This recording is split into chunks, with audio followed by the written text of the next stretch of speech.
تلك الدار الآخرة نجعلها للذين لا يريدون علوا في الأرض ولا فسادا والعاقبة للمتقين. بسم الله الرحمن الرحيم. الحمد لله رب العالمين والصلاة والسلام على المبعوث رحمة للعالمين نبينا محمد وعلى آله وصحبه wa man tabi'ahum bi ihsanin ila yaumiddin, amma ba'd. Baik, ini masih di pembahasan Kitabul Buyu' dari kitab Bulughul Maram min Adillatil Ahkam karya Al-Hafidh Ahmad ibn Ali Asy-Syahir bi Ibn Hajar Al-Asqalani rahimahullahu ta'ala. Baik, masih di dalam pembahasan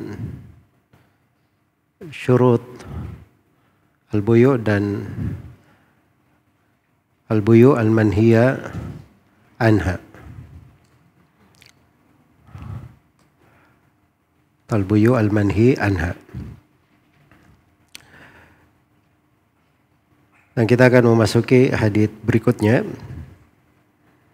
Ini mungkin hadits yang ke-15 di dalam bab ini. Qala Ibnu Hajar rahimahullahu taala an Ibnu Umar radhiyallahu anhuma anna Rasulullah sallallahu alaihi wasallam naha an bai'i habalil habala wa kana bai'an yatabaya'uhu ahlul jahiliyah. Kana ar-rajulu yabta'u al-jazura ila an tuntaja an-naqah thumma tuntaju allati fi batniha. Muttafaqun alaih wal lafdhu lil Bukhari.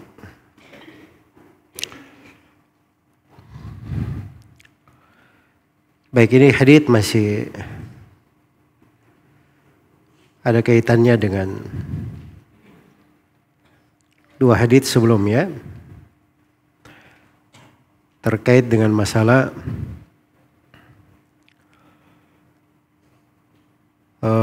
menjual sesuatu yang tidak jelas. Dan akan dikhususkan oleh Ibnu Hajar kaidah tetapnya di dua hadits yang akan datang tentang bai' al-gharar. Baik, di sini dikatakan an Ibnu Umar radhiyallahu anhuma, dari Ibnu Umar radhiyallahu anhuma.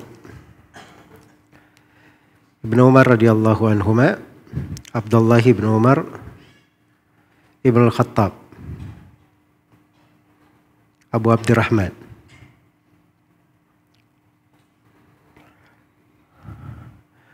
Dari sahabat muda di masa Nabi sallallahu alaihi wasallam. Jadi beliau minta izin untuk berangkat jihad. Dan waktu itu umurnya baru 14 tahun. Tidak diizinkan oleh Rasulullah sallallahu alaihi wasallam. Sebab syarat kewajiban adalah usia balik. Dan 14 tahun itu belum balik. Salah satu ukuran seorang itu balik adalah dia mencapai umur 15 tahun. Maka begitu beliau mencapai umur 15 tahun diizinkan oleh Rasulullah sallallahu alaihi wasallam. Dan beliau salah satu dari al-abadila minas sahaba, dari sahabat yang dikenal sebagai ahli ibadah. Bersama Abdullah ibn Abbas, Abdullah ibn al-Amr ibn al-As, dan Abdullah ibn Abbas radhiyallahu anhum.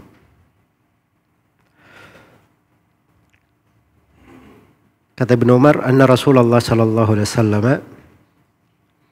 naha an bai'i habalil habala. Sungguhnya Nabi sallallahu alaihi wasallam melarang dari menjual habal, al-habala. Habal itu sama dengan hamil. Jadi dia sama maknanya. Hamil, habil itu artinya sama. Ya, maksudnya menjual kehamilan. Al-habala, hewan-hewan yang sedang hamil. Al-habala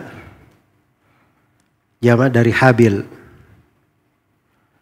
Sama kalau dibilang sahir, jamaknya apa? Hah? Sahir jamaknya apa? Sahara. Kamil jamaknya kamala. Tamam? Baik. Jadi naha an bai'i habalil habala. Itu jangan lambat responnya. Orang belajar itu enggak ada yang kayak gitu modelnya. Bagaimana antum melatih kecerdasan, melatih memahami, melatih menjawab. Kerjanya lambat respon. Enggak begitu orang belajar. Para sahabat itu dari kecerdasan mereka, Nabi mengisyaratkan sesuatu aja, melihat sesuatu, mereka langsung tanggap. Nabi mau begini. Seperti Nabi ketika sakit, beliau melihat ke siwaknya Abdurrahman bin Abi Bakar. Aisyah langsung tanggap, ya Rasulullah, kamu ingin bersiwak? Diambilkan siwaknya. Itu cepat respon namanya. Itu kekuatan pada umat. Penuntut ilmu kerjanya santai, slow, nggak bisa seperti itu. Baik. Ini pelajaran antum sering pelajari. Sekarang saya ajarkan pakai bahasa Indonesia lagi, bukan bahasa Arab. Di dalam bai'i habal. Apa artinya habal tadi? Al-hamal, kehamilan. Al-habala jamaknya apa? Jadi hewan-hewan yang hamil. Itu satu. Jadi mungkin teks larangannya dari Nabi itu. Hanya Ibnu Umar radhiyallahu taala anhu menafsirkan. Dan ini zahirnya penafsiran Ibnu Umar ini digabungkan oleh digabungkan di dalam sebagian riwayat. Makanya Ibnu Hajar bilang ini lafadznya Al-Bukhari. Kalau di Sahih Muslim, Imam Muslim itu merinci.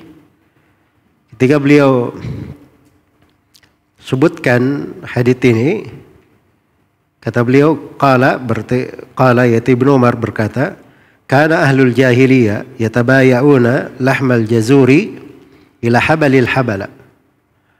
Adalah orang-orang jahiliyah, mereka bertransaksi daging unta itu sampai ke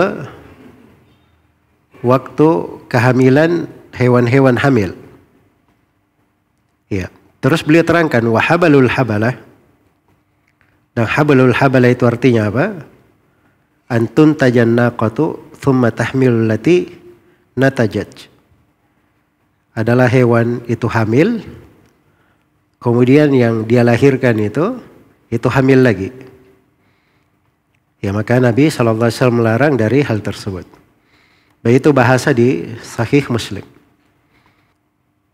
Jadi kata Ibnu Umar, wa kana bai'an yatabaya'uhu ahlul jahiliyah. Ini adalah transaksi yang masyarakat jahiliyah melakukan transaksi dengannya. Wa kana ar-rajulu yabta'ul jazur, dan adalah seorang dia transaksi daging unta atau unta, kalau di riwayat lain daging unta, ila antun tajannaqah, sampai untanya itu hamil. Thumma tantujul lati fi batniha, kemudian di perutnya itu hamil lagi. Muttafaqun alaih. Hadits ini muttafaqun alaih. Apa artinya muttafaqun alaih? Hah? riwayat Bukhari dan Muslim. Itu istilah siapa itu? Muttafaqun alaih, riwayat Bukhari dan Muslim. Istilahnya siapa? Jadi itu istilah berjalan di tengah para ulama ahli hadits. Iya. Dimaklumi. Tapi asalnya begitu mananya. Kalau dikatakan muttafaqun alaihi artinya riwayat Bukhari dan Muslim. Kecuali ada istilah khusus dipakai di buku Muntaqal Akhbar karya Al-Majid Ibn Taimiyah rahimahullah. Dia pakai istilah khusus kalau beliau bilang muttafaqun alaihi itu artinya riwayat Ahmad, Al-Bukhari dan Muslim, ada Ahmadnya. Jelas ya? Tapi asalnya kalau dipakai oleh para ulama belakangan seperti Ibnu Hajar, An-Nawawi, Ibnu Al-Mulakkin, Al-Iraqi dan selainnya, maka muttafaqun alaihi itu maknanya riwayat Bukhari dan Muslim. Baik. Jelas sampai sini ya? Kalimat-kalimat yang terkandung di dalam hadits ini. Jadi mana global dari hadits ini? Nabi SAW mengingatkan tentang salah satu jual beli yang dilarang, yaitu menjual kandungan dari hewan atau kandungan dari kandungan hewan yang sedang hamil. Iya. Ibnu Umar terangkan bahwa itu transaksi jual beli di masa jahiliyah. Dulu mereka melakukan hal itu. Kemudian dilarang oleh Rasulullah Sallallahu Alaihi Wasallam. Baik. Jadi itu makna dari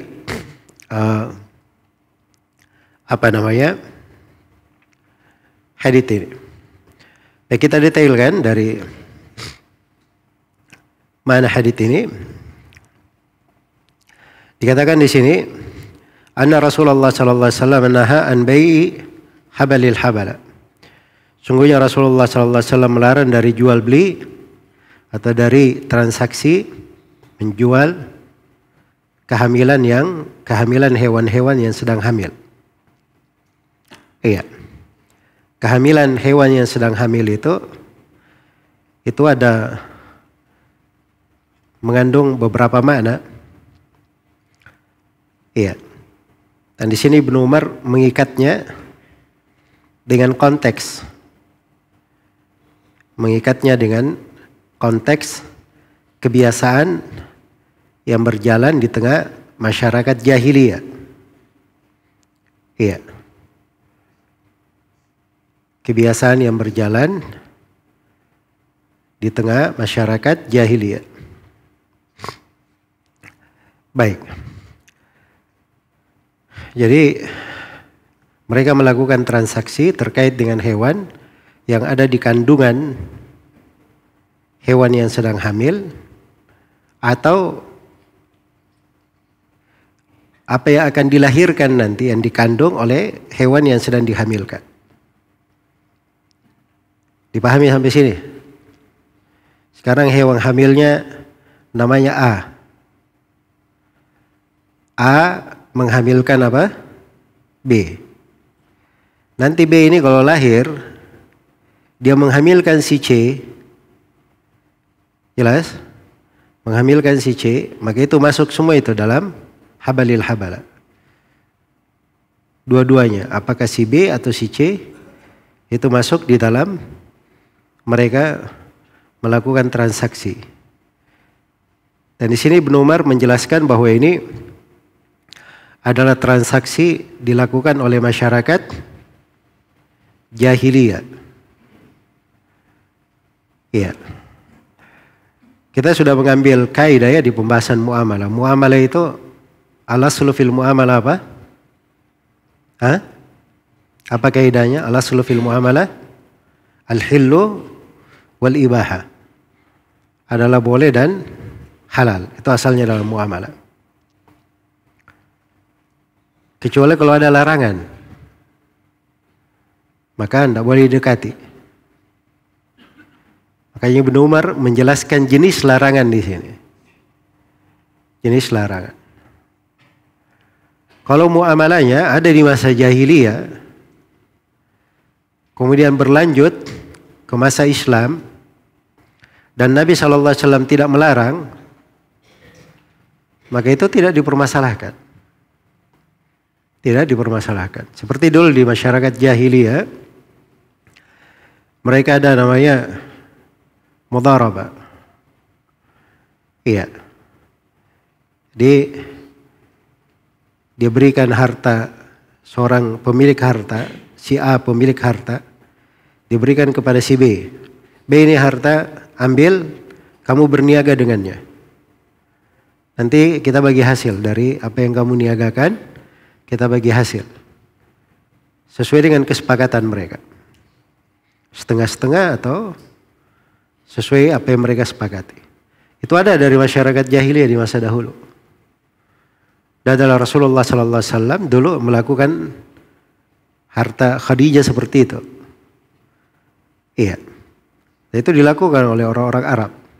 Berjalan di masa Islam dan tidak ada hal yang melarang di situ. Bahkan akhirnya hal-hal yang membolehkan. Maka asalnya hal tersebut diperbolehkan, tidak ada masalah. Kecuali kalau di transaksi jahiliyah tersebut ada hal yang dilarang oleh syariat, maka itu yang ditegaskan pelarangan seperti di sini. Sekarang kenapa dilarang menjual kehamilan hewan yang sedang hamil? Apalagi lebih jauh lagi menjual kehamilan hewan yang sedang dihamilkan dari hewan yang hamil. Ini lebih jauh lagi. Jelas ya, kenapa dilarang? Sekarang hewan ini kalau dia lahir bisa dipastikan dia hidup atau mati? Hah? Tidak bisa dipastikan dia hidup atau mati. Satu. Yang kedua, kalau dia lahir dipastikan dia jantan atau betina? Tidak juga bisa dipastikan dia jantan atau betina. Iya. Baik. Kemudian kalau dia lahir, apakah dia utuh, sehat atau cacat? Tujuan dari yang bisa pastikan. Itu semuanya kejelasan. Antara jantan dan betina saya sama harganya atau beda harga? Jantan dengan betina?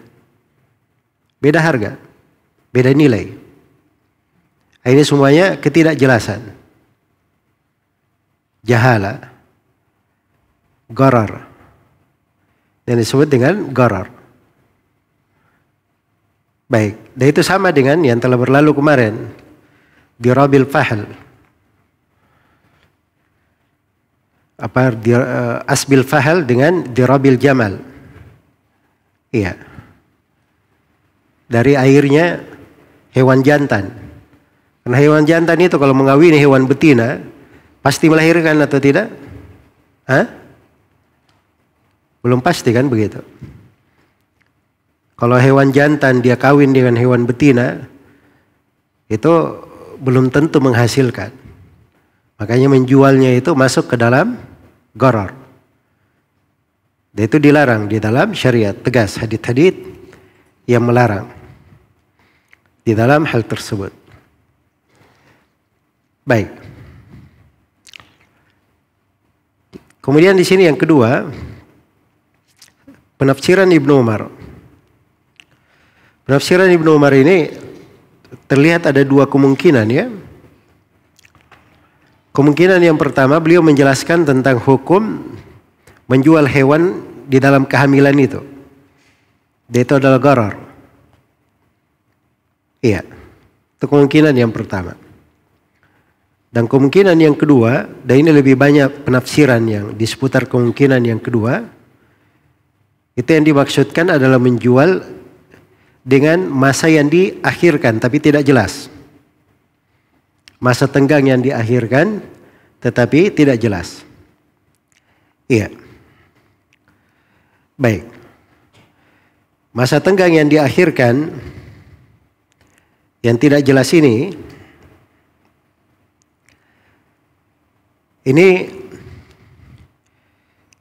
disebutkan di sini, jadi seorang itu dia bertransaksi. Kalau di Sahih Muslim, yatabaya'una lahmal juzur. Mereka transaksi daging unta. Sampai kapan? Sampai nanti waktunya, sampai habalil habalah. Sampai kehamilan hewan yang hamil. Iya. Baik, jadi mereka transaksi sampai kelahiran hewan yang hamil. Sekarang dia bilang begini, ini barang saya jual kepada kamu. Saya jual kepada kamu. Harganya kapan dibayar? Nanti kalau hewan saya yang hamil itu dia hamil. Dia melahirkan. Jelas ya? Atau sampai 2 kali. Hewan saya itu melahirkan, kemudian anaknya yang lahir, nanti hamil lagi, kemudian melahirkan. Baru kamu bayar. Saya mau tanya itu berapa tahun? Berapa lama itu? Ditahu atau tidak batasnya? Tidak diketahui. Maka itu jahala namanya. Makanya dilarang. Itu penafsirannya Ibnu Umar ya di sini. Iya, penafsirannya Ibnu Umar. Ada sampai hewannya melahirkan, dan ada tafsirannya lagi, tambahannya lebih panjang lagi. Sampai hewannya itu melahirkan, kemudian melahirkan anaknya yang dia lahirkan, melahirkan lagi 2 kali. Itu penafsiran Ibnu Umar. Baik. Jadi tampak dari sini ya bahwa dari sudut konteks riwayat, hadits Nabi itu lebih luas cakupan maknanya. Sebab bahasanya naha an bai'i habalil habala. Nabi melarang dari menjual kehamilan hewan yang hamil. Jadi ada 4 bentuk. Ada 4 bentuk. Bentuk yang pertama adalah dia menjual kehamilan dari hewan yang hamil yang sedang ada. Itu bentuk yang pertama. Bentuk yang kedua, dia menjual kehamilan dari hewan yang sedang dihamilkan, yang akan hamil nanti. Jadi menjual kehamilan hewan yang sedang dihamilkan. Itu bentuk yang kedua yang dilarang. Dan bentuk yang ketiga, dia akhirkan jual beli di waktu nanti hewan yang dihamilkan dia lahir. Dan bentuk yang keempat, dia mengakhirkan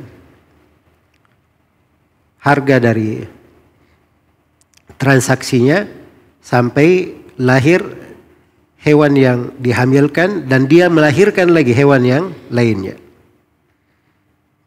Baik, itu 4 bentuk yang tercakup di dalam konteks ini. 4 bentuk yang tercakup di dalam konteks ini. Maka terdapat di dalam hadits ini dari fawaid. Yang pertama adalah larangan untuk menjual kehamilan atau hewan yang dihamilkan. Apa hikmahnya tadi? Kenapa dilarang, apa hikmahnya? Hikmahnya karena tidak diketahui. Ada jahala, gharar. Mungkin lahir hidup, mungkin mati. Mungkin jantan, mungkin betina. Ya, mungkin cacat, mungkin normal. Mungkin 1 ekor, mungkin 2 ekor, 3 ekor, kan tidak ada yang tahu. Ya. Baik. Kemudian yang baik, di sini mungkin ada yang bertanya, bagaimana hukumnya membeli hewan yang sedang hamil? Ini sama bentuknya atau tidak? Yang dilarang di sini apa sekarang yang dilarang? Transaksi terhadap hewan yang sedang dihamilkan. Kenapa dilarang? Karena gharar, jahala, tidak jelas. Baik, dipahami ya. Sekarang pertanyaannya, hewan yang sedang hamil, kita beli boleh atau tidak? Kenapa boleh? Kalau dia biasa 2 juta kambing itu, tapi kalau dia hamil 2.500.000 dijual sama si penjual. Tidak ada antum beli kambing itu yang hamil dan tidak hamil sama harganya. Tidak ada. Yang hamil pasti lebih apa? Lebih mahal. Pertanyaannya, boleh atau tidak? Nah, sudah lebih melemah pendapatnya antum. Tadi semangat, sekarang melemah. Baru dikasih syubhat sedikit sudah. Apa kaidahnya di pembahasan fikih? Di usul fikih, di pembahasan qawaid fikih, yajuzu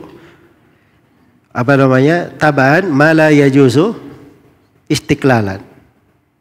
Sesuatu itu boleh kalau dia mengikut. Ada hal yang dibolehkan kalau dia mengikut. Kalau dia bersendirian tidak dibolehkan. Betul, kalau dibeli kehamilannya saja nggak boleh. Tapi di sini yang dibeli bukan kehamilan, hewan yang dibeli ikut kehamilan. Nah, kalau itu nggak ada masalah. Yang mengikuti itu sama ke hukum yang dia ikuti. Jelas ya? Sama ke hukum yang dia ikuti. Baik. Dan itu banyak syawahidnya di pembahasan fikih. Karena itu diperbolehkan. Kemudian yang kedua terdapat di sini kaidah umumnya, larangan jual beli terhadap segala sesuatu yang ada gharar atau jahala. Ada ketidakjelasan atau ada hal yang majhul, tidak diketahui. Iya. Dan terdapat di sini dari hal yang berjalan di tengah umat Islam, mereka menjelaskan dari kebiasaan-kebiasaan masyarakat jahiliyah yang dilarang oleh Rasulullah Sallallahu Alaihi Wasallam. Karena asalnya agama ini datang untuk menyelisihi masyarakat jahiliyah. Sampai begitu ada di masalah muamalat pun mereka terangkan kalau itu memang menyelisihi masyarakat jahiliyah. Ya. Dan ini penegasan atas kaidah Islam bahwa Islam itu wala'un wa bara'. Ada loyalitas dan ada berlepas diri. Ihdinas siratal mustaqim, siratal ladzina an'amta alaihim. Itu wala' namanya. Ghairil maghdubi alaihim waladdallin, itu namanya apa? Bara'. Jadi itu dipisahkan antara dua hal. Dan terdapat di dalam hadits bahwa kalau transaksi itu dari transaksi jahiliyah tetapi tidak diingkari di dalam Islam, maka itu hukum asalnya adalah apa? Boleh. Makanya karena ini hal diingkari, Ibnu Umar menerangkan bahwa ini dilarang oleh Rasulullah Sallallahu Alaihi Wasallam. Karena kaidah yang telah kita sebutkan, al-aslu fil muamalat al-hillu wal ibaha. Asal dalam muamalah halal dan boleh. Baik. Dan di sini jenis dari larangan ini menunjukkan tahrim, pengharaman. Menunjukkan pengharaman. Sebab Nabi Sallallahu Alaihi Wasallam melarangnya akan hal tersebut. Baik. Berikutnya di hadits yang ke-16 kata Ibnu Hajar rahimahullahu taala, wa Ibnu Umar radhiyallahu anhuma anna Rasulullah sallallahu alaihi wasallam naha an bai'il wala wa an hibatihi, muttafaqun alaih. Dari Ibnu Umar radhiyallahu anhuma, beliau berkata Rasulullah sallallahu alaihi wasallam melarang dari bai'il wala, melarang dari bai'il wala, menjual wala, wa an hibatihi, dan menghibakannya. Iya. Memberikannya. Muttafaqun alaih. Hadits ini diriwayatkan oleh Al-Bukhari dan Muslim. Jadi Nabi melarang dari menjual al-wala. Al-wala yang dimaksud di sini itu maksudnya adalah wala'ul itiq. Wala karena pembebasan budak. Walaupun istilah wala itu, istilah al-wala itu ada 3 penggunaan. Ada 3 penggunaan untuk al-wala. Yang pertama ada al-wala bil Islam. Yang kedua ada al-wala bil hilf. Dan yang ketiga ada al-wala bil itiq. 3. Wala bil Islam itu wala karena dia masuk Islam melalui tangan orang itu. Itu wala bil Islam namanya. Seperti Al-Bukhari itu, nisbatnya Al-Bukhari apa? Selain Al-Bukhari disebut apa? Al-Ju'fi. Al-Ju'fi itu apa Al-Ju'fi? Itu kabilah Arab, sedangkan Al-Bukhari itu dari Bukhara, Ajam. Karena kakek-kakek Al-Bukhari itu masuk Islam di tangan orang-orang Al-Ju'fiyin. Makanya walanya ke mereka. Wala Islam namanya itu. Terus yang kedua ada namanya al-wala bil hilf. Wala bil hilf. Jadi kalau ada sebuah kabilah dilindungi oleh kabilah lain, maka dia bisa dinisbatkan ke kabilah lain yang melindungi dia itu. Nah, itu namanya wala bil hilf namanya. Dan yang ketiga ada namanya al-wala bil itiq. Ini yang dimaksud al-wala bil itiq. Jelas ya? Al-wala bil itiq. Karena itu dari pentingnya seorang itu belajar ilmu syariat, diambil dari guru supaya guru terangkan apa jenis wala yang dimaksud di sini. Sebab itu adalah hal yang jelas. Mereka bisa menerangkannya. Tapi kalau orang tidak mengerti dari 3 jenis wala ini, banyak hal yang dia tidak pahami. Sebab mau paham 3 jenis wala ini, dia perlu banyak ilmu. Perlu banyak pengetahuan. Dia harus baca dulu buku-buku sejarah, buku-buku rawi, buku-buku sirah. Dia baca di buku-buku fikih. Baru dia bisa menyimpulkan.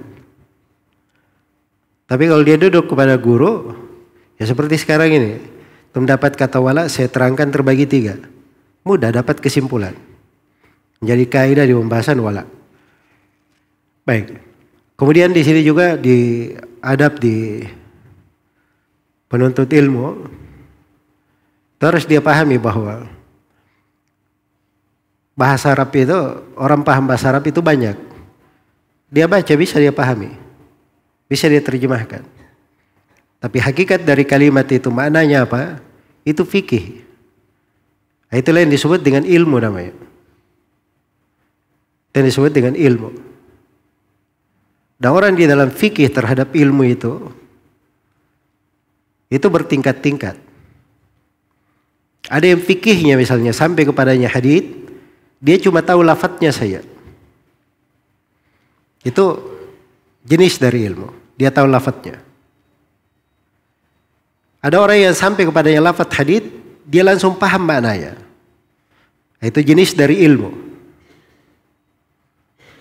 Dan ada orang yang sampai kepadanya lafadz hadits dan dia tahu maknanya, tapi dia tahu bahwa makna ini dipakai di kondisi tertentu. Karena ada makna lain begini, ada nas lain begini, ada kaidah lain begini. Ini tingkatan ilmu lebih tinggi lagi. Tingkatan ilmu lebih tinggi lagi. Iya. Karena itu seperti yang dikatakan oleh sebagian ulama, lau sakatal jahil qallal khilaf.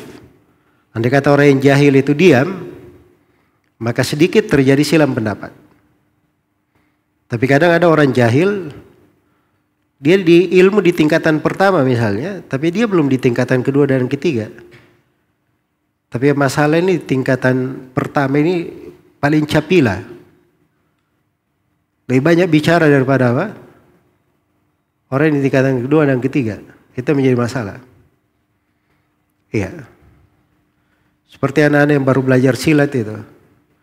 Kalau dia baru belajar 1-2 jurus, seakan-akan satu kampung dia mau lawan semua. Selalu dia pamerkan. Tapi kalau dia sudah suhu, biasanya diam-diam tuh, tidak terlalu banyak gerak-geriknya. Iya. Seorang penuntut ilmu itu, dia harus tahu di mana tingkatannya. Itu dasar bahwa dia penuntut ilmu mu'addab namanya. Kalau dia sampai ke tingkatan itu penuntut ilmu muwaffaq namanya. Muwaffaq. Penuntut ilmu yang tahu diri itu lebih banyak dimudahkan kepada ilmu. Lebih banyak dimudahkan kepada ilmu. Jelas ya? Baik. Rahimallahu mar'an arafa qadra nafsihi. Semoga Allah merahmati seorang yang mengetahui kadar dirinya. Mengetahui kadar dirinya. Yang penting dia tahu di mana tingkatannya dari ilmu itu. Itu bukan masalah umur, bukan masalah usia. Masalah dari di mana dia paham ilmu. Iya. Karena itu ada ulama-ulama dahulu dari para as-salaf. Lebih tua umurnya, tapi belajar kepada yang lebih muda, kepada Imam Ahmad, Imam Al-Bukhari, Imam Syafi'i. Padahal lebih tua umurnya. Karena dia tahu ini orang yang punya ilmu lebih tinggi daripada dia. Itu mengetahui kadar diri namanya.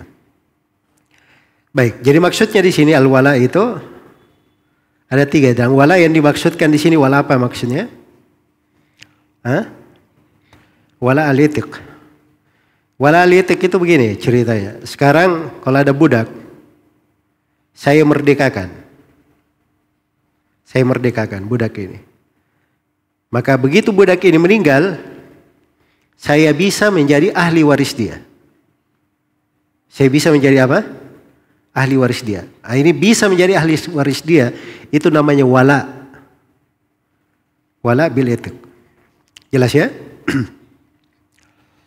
Tapi wala ini kalau di pembahasan faraid itu disyaratkan bahwa al-mu'tiq, orang yang memerdekakan budak, dia mewarisi al-mu'taq dengan 2 syarat. Syarat yang pertama, dia tidak punya asabah. Dan syarat yang kedua, tidak ada ahlul furud yang mengambil seluruh harta di pembahasan warisan. Itu 2 syarat. Dan ini kata Ibnu Qudamah la khilafa fi, tidak ada silang pendapat di dalam hal tersebut. Baik. Jadi saya ketika saya merdekakan budak, saya bisa mewarisi. Bukan saya saja. Asabah saya yang mewarisi saya dari asabah itu juga bisa mewarisi dia. Tapi asabah yang dimaksud itu cuma asabah bin nafs. Pada asabah bin nafs saja. Karena asabah itu di warisan ada 3. Ada asabah bin nafs, ada asabah bil ghair, dan ada asabah ma'al ghair. Ada asabah ma'al ghair. Iya. Jadi maksudnya bahwa wala ini adalah salah satu sebab seorang itu bisa mewarisi. Karena hubungan warisan itu ada 3 yang menjadi sebab. Karena pernikahan, karena nasab, dan karena apa? Karena wala. Yang dikatakan oleh Ar-Rahabi rahimahullahu ta'ala, asbabu mirathil wara thalatha, kullun yufidu rabbahul wiratha, wahya nikahun wa wala'un wa nasab, ma ba'dahunna lil mirathi sabab.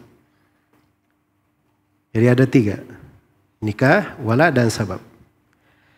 Nikah, wala, dan apa? Nasab. Baik. Berikutnya di sini, jadi Nabi melarang dari menjual wala.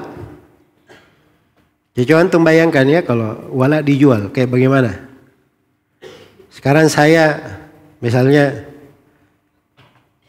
punya saudara. Terus saya bilang sama orang, kamu mau beli nggak persaudaraan saya dengan saudaraku? Mau beli? Nah, itu hal yang dihormati, nggak diperjualbelikan. Jelas ya? Sama dengan wala pada etik. Ketika wala sudah terjadi, begitu juga modelnya dia. Iya, akan seperti itu. Karena itu datang di dalam sebuah riwayat dikatakan bahwa al-wala luhmatun kaluhmatin nasab. Wala itu adalah sebuah kebersamaan, kekentalan darah, seperti kekentalan darah pada nasab. Iya, seperti kekentalan darah pada nasab. Baik, jadi dilarang oleh Nabi untuk menjualnya.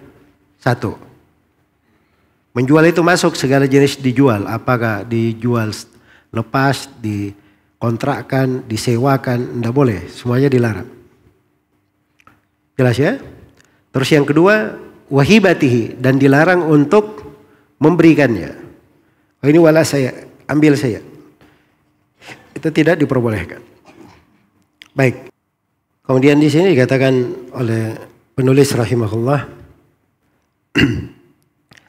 An Abi Hurairah radhiyallahu anhu annahu qala naha Rasulullah sallallahu alaihi wasallam an bai'il hasa wa an bai'il gharar. Rawahu Muslim. Dari Abu Hurairah radhiyallahu anhu, beliau berkata, Rasulullah sallallahu alaihi wasallam melarang dari bai'il hasa. Ya, menjual dengan ditentukan oleh batu kerikil. Jadi ini jenis dari idhafah masdar kepada nau'nya, kepada bentuknya, kepada tipenya. Iya. Jadi bukan kerikilnya yang dijual. Tapi ini transaksi, dia menggunakan kerikil untuk menentukan transaksi itu. Jelas ya? Jadi Nabi melarang dari menjual dengan cara ditentukan oleh kerikil. Wa an bai'il gharar, dan Nabi melarang dari jual beli dalam bentuk gharar. Jual beli dalam bentuk gharar. Rawahu Muslim, diriwayatkan oleh Imam Muslim. Iya. Ini subhanallah ya, dari fikih Imam Muslim. Imam Muslim menempatkan hadits ini di awal Kitabul Buyu'. Imam Muslim menempatkan hadits ini di mana? Di awal kitab Al-Buyu'. Karena ini hadits kaidah besar di dalam bab muamalah. Dari sudut lafadznya, dari sudut pemahaman kebalikannya. Jadi dia cakupannya luas sekali hadits ini.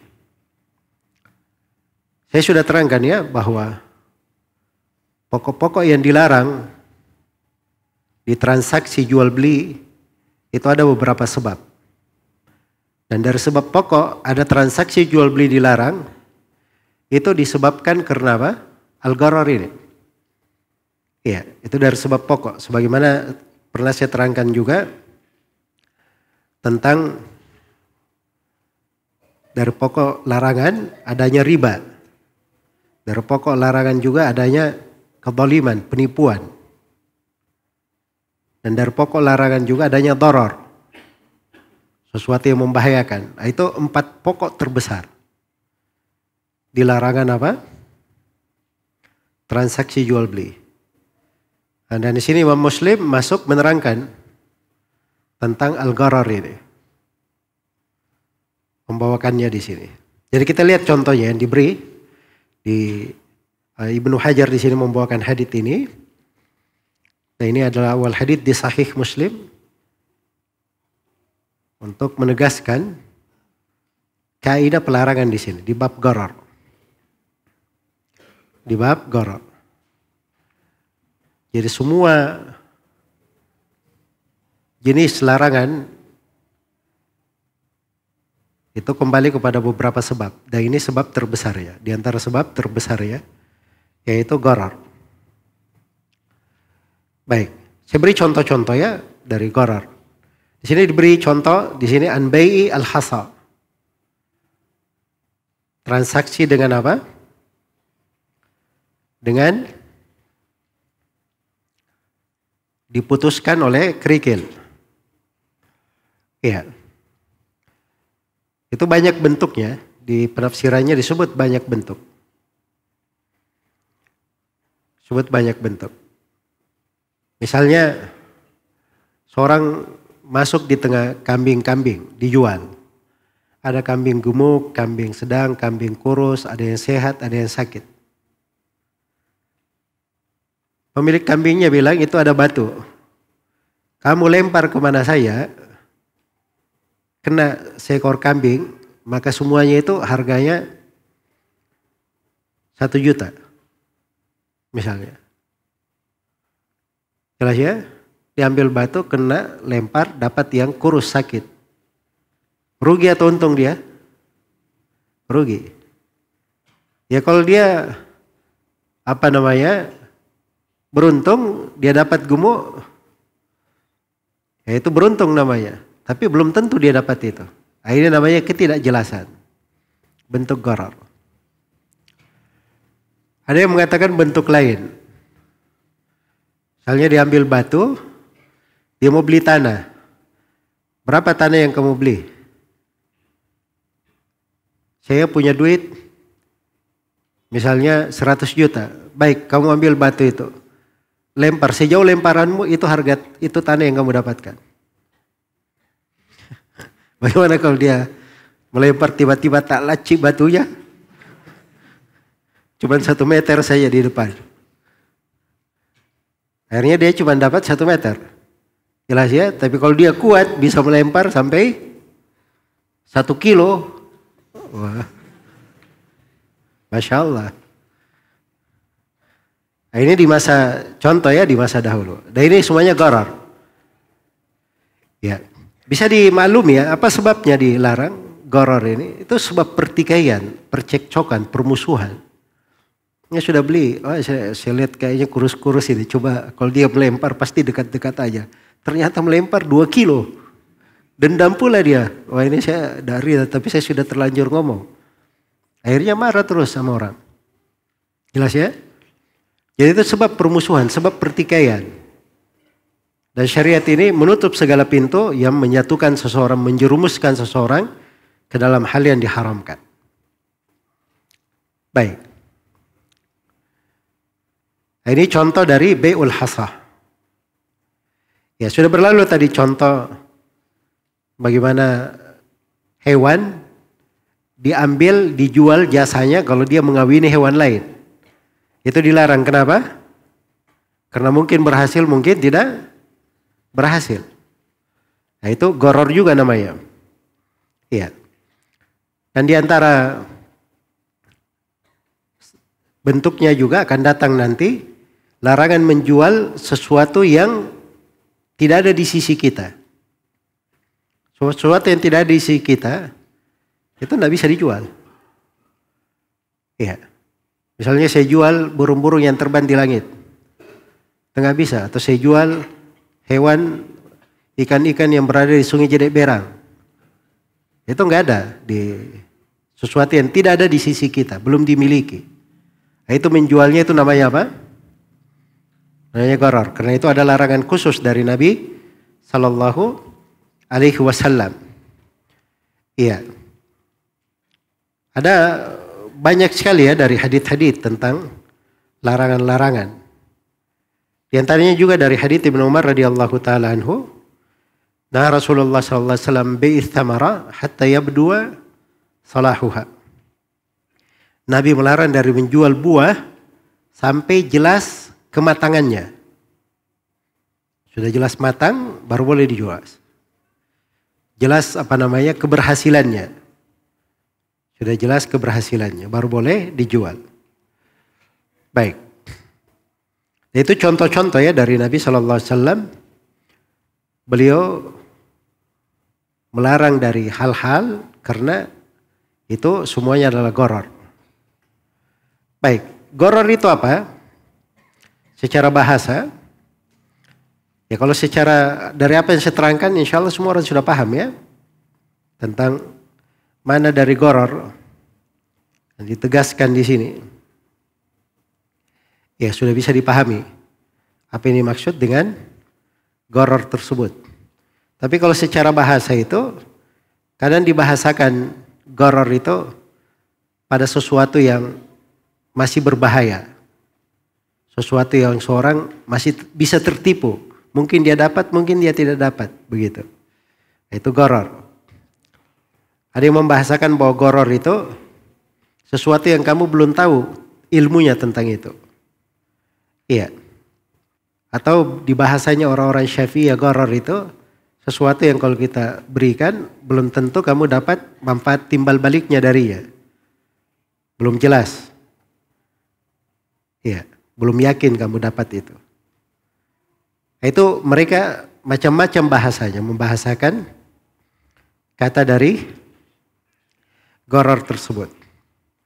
Iya, yang jelas goror itu artinya seseorang tidak jelas, ada hal yang tidak diketahui. Apakah tidak diketahui adanya, tidak diketahui kadarnya, atau belum mampu untuk diserahkan. Itu semuanya disebut sebagai apa? Sebagai goror. Dan pengharaman goror ini itu dinukil ijma tentang haramnya. Dinukil ijma tentang haramnya oleh sejumlah ulama. Ya, diantaranya disebutkan oleh Al-Adawi dari ulama Syafi'iyah dan disebut juga oleh Syekhul Islam Ibnu Taimiyah rahimahullah dan selainnya. Ya, secara umum mereka sepakat bahwa goror itu adalah hal yang apa? Hal yang diharamkan.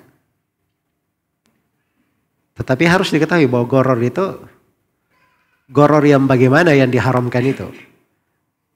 Ya, ini juga dari kedetailan fikih. Tadi saya sudah sebut ya klasifikasi fikih itu. Kalau dia sudah sampai kepada makna goror diharamkan, cakep, dapat ilmu dia. Tapi dia harus tahu bahwa goror itu ada suatu saat dia tidak dipermasalahkan. Bagaimana caranya dia tahu? Itu dilihat pada dalil-dalil yang lain. Dilihat pada dalil-dalil yang lain.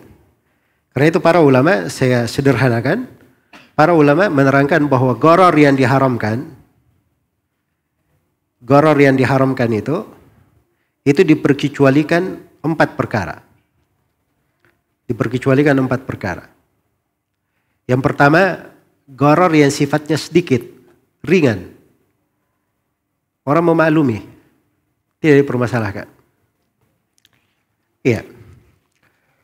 Sekarang kalau ada yang nulis di WC-WC umum itu, mandi 5.000, ya kan? Buang air kecil 2.000. Baik. Sekarang kalau ada yang mandi 5.000, semuanya mandi dengan air yang sama? Beda airnya, ada yang mandi mungkin 10 timba dia sudah cukup. Ada yang mandi 1 bak mungkin tidak cukup dia. Tambah bak yang kedua. Goror atau bukan itu? Goror. Sama buang air kecil. Jelas ya? Ada yang buang air kecil, dia sesuai keperluan aja buang air kecil. Tapi ada yang buang air kecil, dia main air dulu. Baru dia keluar. Jelas ya? Nah, itu beda ininya pembawaan orang. Orang masuk WC juga, kadang dia masuk, dia bersihkan dulu semua. Dia siram semua, baru dia tenang buang air. Ada orang sebagian tabiatnya tidak seperti itu. Dia santai aja. Ya, jelas ya? Nah, itu akan berbeda nanti dalam penggunaan air. Sekarang kalau begitu, apa hukumnya buat WC seperti itu? Boleh atau tidak? Jawabannya itu diperbolehkan. Tidak ada silang pendapat dengan para ulama. Kenapa? Karena itu gorornya sedikit. Tidak ada masalah. Syarat yang kedua. Goror yang diharamkan itu dengan syarat bisa dihindari. Diharamkan kalau bisa diapa? Bisa dihindari. Iya. Tapi kalau dia tidak bisa dihindari, itu lain lagi pembahasannya. lain lagi pembahasannya. Sekarang saya mau tanya, antum kalau beli rumah tahu pondasinya atau tidak? Hah? Ada yang tahu pondasi rumah kalau beli? Nggak ada yang tahu. Nggak mungkin seorang bilang, Pak, ini ada goror kita di sini, saya nggak tahu pondasinya. Bapak angkat dulu rumah itu supaya saya lihat pondasinya. Nggak ada seperti itu. Ini namanya sesuatu yang tidak bisa dihindari. Tapi orang memaklumi. Biasanya rumah ini kalau dia berdiri kita sudah lihat tiangnya. Oh ini pondasinya biasanya bagus. Kalau dia sudah naik kita biasanya bisa dilihat-lihat retak-retaknya apa segala macam. Orang bisa tahu dia pondasi bisa diperkirakan. Kalau dia kurang yakin dia tanya langsung. Dia lihat gambarnya, dia lihat konstruksinya. Nah, itu bisa semuanya dia lakukan. Benar atau tidak? Nah, ini namanya gharar tidak bisa dihindari. Jelas ya? Yang ketiga. Gharar yang diharamkan itu kalau tidak ada maslahat umum yang mengharuskan di situ. Tapi kalau ada maslahat umum itu nggak ada masalah. Sekarang saya mau tanya ini. Tadi Nabi SAW di hadits yang saya bacakan beliau melarang dari menjual buah di atas pohon sampai tampak keberhasilan buah itu. Bagaimana tampaknya? Kalau dia buah kadang memerah, dilihat dengan menguningnya, dan seterusnya. Kan begitu. Nah, sekarang saya mau tanya. Kita ini buah mangga ya. Sudah lihat kuning-kuning mangga itu semua. Saya mau tanya, semuanya sudah menjadi mangga kuning atau masih ada yang bunga-bunga baru muncul? Hah? Pasti masih ada bunga-bunga yang terlambat itu, pasti. Baru muncul. Nah, itu apa? Gharar kan sebenarnya itu. Gharar. Tapi ini maslahat umum seorang untuk jual beli transaksi itu sudah ada. Itu tidak bisa dihindari. Jelas ya? Saya beri contoh lain. Contoh masalah al-araya di pembahasan riba. Iya, asalnya kalau beli kurma itu harus cash. Harus saling pegang sama. Iya. Mithlan bimithlin, sawa'in bisawa. Sawa'an bisawa. Semisal dengan semisal sama. Yadan biyadin, tangan dengan tangan. Kan begitu. Tapi sekarang Nabi bolehkan seorang punya korma kering di darat dijual dengan korma basah di pohon. Sekarang ini jumlahnya sama atau tidak antara di darat dengan di pohon? Ya, itu cara ngukurnya cuma diperkirakan saja. Cuma diperkirakan. Jelas ya? Pasti berbeda. Pasti berbeda. Iya. Dan itu sebenarnya kaidah riba. Masuk dalam hukum riba. Tapi diperbolehkan. Karena ada hajat, keperluan umum. Keperluan umum di dalam hal tersebut. Ya makanya hal-hal yang seperti ini pembahasan-pembahasan detail ya. Pembahasan detail. Pembahasan fikih. Karena fikih itu ada tingkatan fikih. Itu cocok di antara para pebisnis, pedagang. Ya. Tanya ustadz-ustadz belajar itu biasa. Tapi ada pembahasan-pembahasan itu kaitannya dengan tata negara. Kebijaksanaan umum terkait dengan titik-titik genting di dalam sebuah negeri. Kondisi sosial secara umum. Nah, itu ada fikihnya tersendiri. Dan semua orang bisa bicara di situ. Jelas ya? Karena itu orang yang kurang fikihnya itu paling senang itu bicara masalah-masalah kaitannya dengan masalah negara bukan pada tempatnya. Bicara masalah pajak lah, BPJS lah, masalah ini masalah itu dia nggak tahu, dia sendiri mungkin urus dirinya aja nggak bisa. Bikin fatwa sana sini. Padahal itu urusan terkait dengan negara. Banyak hal yang perlu dipertimbangkan. Banyak kaidah yang dipakai di situ. Bukan cuma satu kaidah. Ini supaya jangan seorang itu lancangnya bergampangan dalam hal itu. Apalagi kalau sudah masuk di pemikiran Ikhwanul Muslimin, bahas masalah-masalah fikih muamalah, memang begitu gaya Ikhwanul Muslimin. Nggak ada dia. Pemerintah lurus pun disikat juga sama dia. Kadang masuk di pembahasan fikih muamalah itu orang-orang Ikhwanul Muslimin.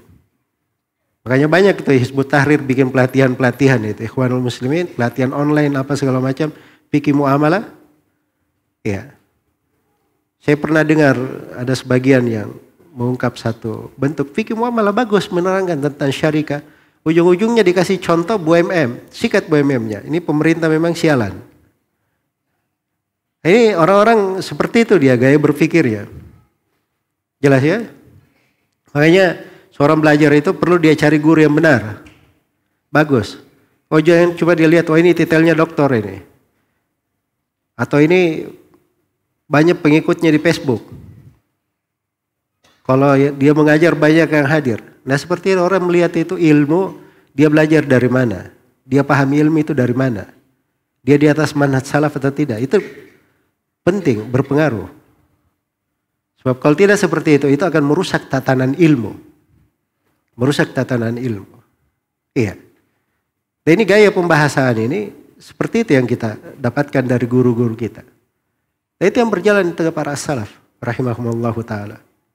Yang kita baca di buku-buku as-salaf. Iya. Sebab memang dampaknya akan berpengaruh positif kepada manusia. Kepada umat. Jelas ya? Ya sekarang antum sudah berapa tadi? Sudah 3. Yang pertama tadi apa? Diperkecualikan. Goror yang sedikit diperkecualikan. Yang kedua, goror yang tidak bisa dihindari. Yang ketiga, goror yang terkait dengan maslahat umum yang tidak bisa, yang sangat diperlukan. Tidak bisa dihindari. Baik, itu sudah 3. Yang keempat, goror itu diizinkan pada pembahasan tabarruat, bukan di muawadat. Muamalah itu kan 2 jenis, saya sudah terangkan. Ada bentuknya muawadat, transaksi tukar menukar, ya, jual beli. Dan ada sifatnya tabarru, pemberian. Dia menghibahkan, menghadiahkan. Ya kalau saya bilang, ya, saya hadiahkan semua uang yang ada di dompet saya, boleh atau tidak? Enggak, saya bilang sama si Fulan, Fulan, kamu saya beri hadiah semua uang yang ada di dompet saya. Boleh atau tidak? Oh jangan bilang goror. Tidak jelas, tidak syah itu. Jelas ya? Enggak, ini tabarru namanya, bukan transaksi jual beli, ini hadiah. Kalau hadiah itu enggak apa-apa. Itu tidak dipermasalahkan. Jelas ya? Yang dipermasalahkan itu di pembahasan muawadat. Yang kalau seorang itu membayar, dia ada timbal balik dari bayarannya tersebut. Baik. Kemudian dari hadits ini dipetik beberapa pelajaran. Pelajaran yang pertama, terdapat kaidah besar ya yang kita tegaskan di sini terkait dengan pengharaman al-gharar. Ya, dan larangan di sini itu asal dalam larangan ditahrim yaqtadi al-fasad. Menunjukkan rusaknya transaksi, itu dasarnya. Dan ini hadits subhanallah dari jawami'ul kalim. Dari keahlian Rasulullah sallallahu alaihi wasallam, beliau bisa mengumpulkan makna yang luas mendalam dalam kalimat-kalimat ringkas. Dalam kata-kata yang singkat. Yaitu dari keistimewaan diberikan kepada Rasulullah sallallahu alaihi wasallam. Dan di dalam hadits ini juga terdapat dari keindahan syariat ini. Karena ini gharar ketika dilarang itu menghindarkan orang dari permusuhan, dari percekcokan, saling membenci yang kadang berakhir dengan pertumpahan darah, dengan menzalimi sebagiannya terhadap sebagian yang lain. Iya. Dan terdapat di dalam hadits ini juga bahwa syariat ini itu mendidik seseorang untuk stabil di dalam transaksi muamalah dunia. Dunia itu jangan membuat kita menghalalkan segala cara. Untuk mencari dunia semuanya dia kerjakan. Semuanya dia lakukan. Tidak harus ada batasan-batasannya. Kita ambil hal-hal yang diizinkan untuk kita mengambilnya. Nah, boleh kita mengambil sesuatu yang tidak diizinkan. Iya. Dan ini larangan di sini Semuanya mencakup transaksi jual beli sebagaimana yang telah diterangkan, wallahu taala alam.